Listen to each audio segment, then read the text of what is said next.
bem lá no tempo de antigamente, quando o boi era criado feito bicho do mato, praticamente largado nos fundos do sertão, né, que quase nunca via gente, qualquer porcaria de capim servia e ninguém media nada da produção, né?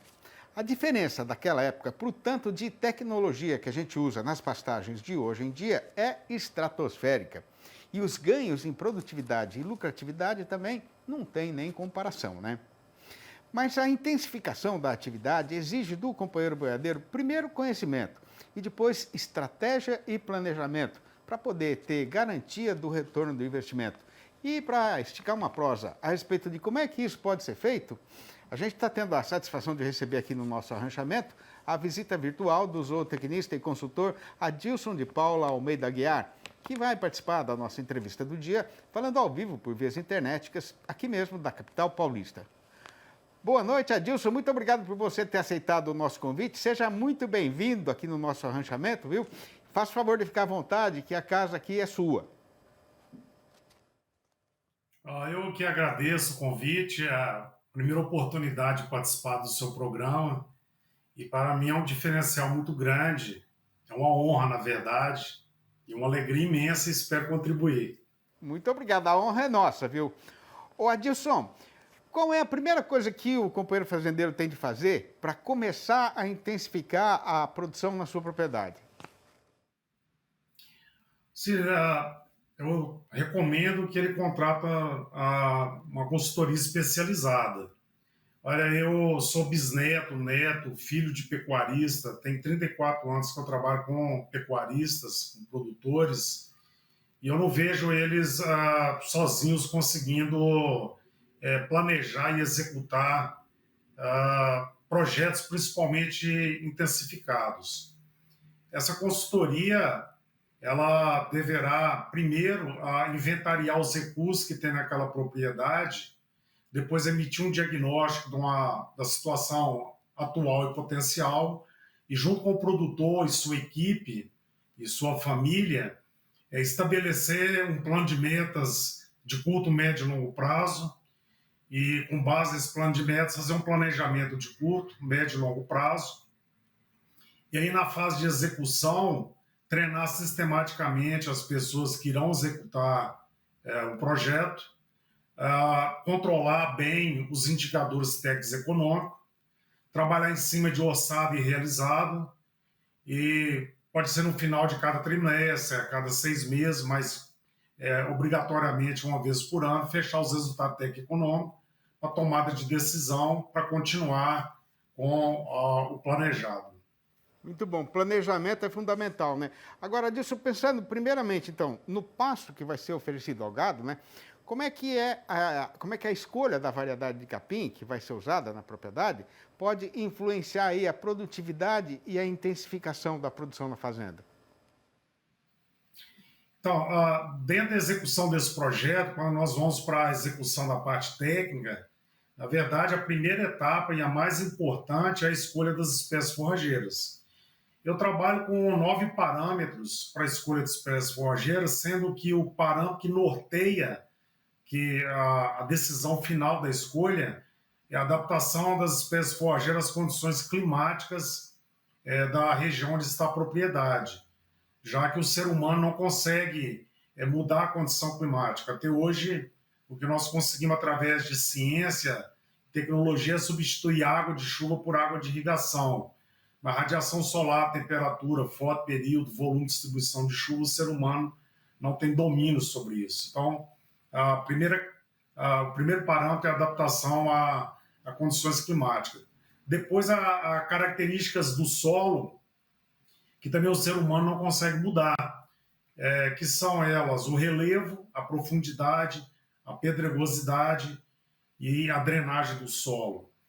Os outros fatores, o ser humano consegue, através do conhecimento, de uso de técnica e tecnologia, interferir em tudo.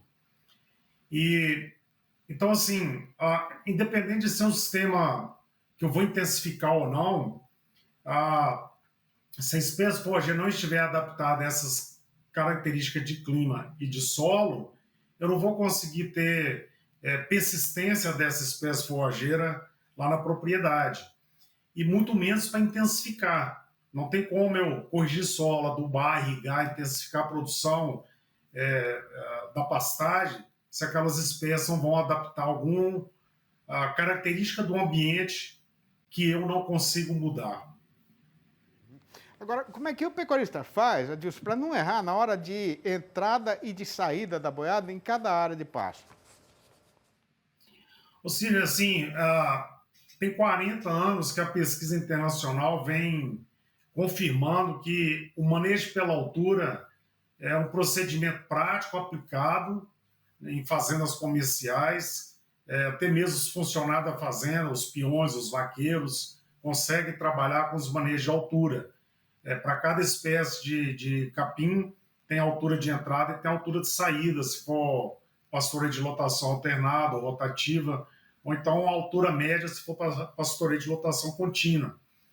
E essa medida de altura, ela tem uma correlação alta com vários parâmetros que são mais técnicos, mais científicos, tais como disponibilidade de forragem, consumo de forragem, desempenho por animal, capacidade de suporte, produtividade por área, desde que a altura seja calibrada. Então, assim, na prática, manejar pela altura. Eu não conheço nenhum outro parâmetro que possa ser aplicado nas fazendas do dia a dia para essa tomada de decisão do momento de mudar os animais, encurtar o ciclo de pastejo, estender o ciclo de pastejo, trazer mais animais com determinado modo, retirar animais, manejo pela altura. Falando agora do gado que vai ser posto em cima desse pasto, né, Adilson? Como é que o fazendeiro pode aumentar a capacidade de suporte da sua área e aumentar o rendimento desse animal também, né? Assim, cada ambiente vai ter uma capacidade de suporte, que é estabelecida pela interação clima-solo. Então, se a gente pegar os biomas brasileiros, cada bioma vai ter um potencial de produção vegetal por causa de volume de distribuição de chuva, temperatura e características do solo. Então, uma vez eu estabelecendo uma pastagem, aquelas condições características de uma determinada região, de um determinado bioma, vão estabelecer um potencial de produção de forragem ao longo do ano e, consequentemente, uma capacidade de suporte. Para eu aumentar a capacidade de suporte, além daquele potencial dado pelo ambiente, pelas condições naturais do ambiente, eu tenho que colocar insumo no sistema, principalmente corrigir e adubar solo e irrigar solo. Assim eu consigo aumentar a produção de forragem, aumentando a capacidade de suporte.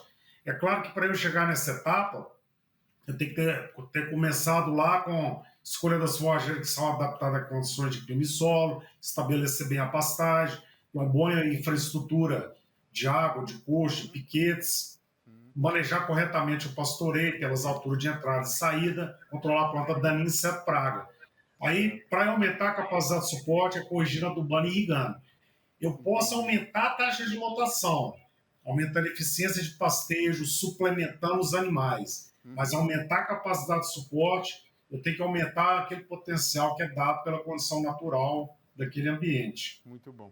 Ô Adilson, tinha mais umas 10 perguntas para fazer para você, mas você vai fazer uma palestra a respeito disso que a gente conversou, né? No encontro de intensificação de pastagem da Scott Consultoria, né? Quando e onde vai ser mesmo, hein?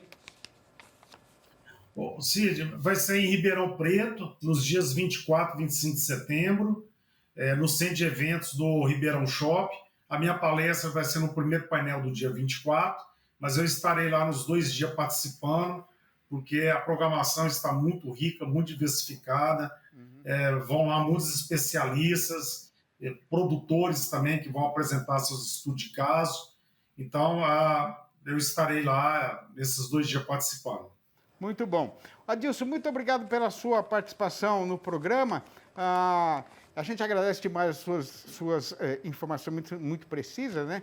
E até uma próxima vez. Grande abraço, obrigado, volte sempre. Olha, voltarei sempre que você me convidar. Farei o possível para poder participar. Eu que agradeço. Obrigado, vamos te chamar assim.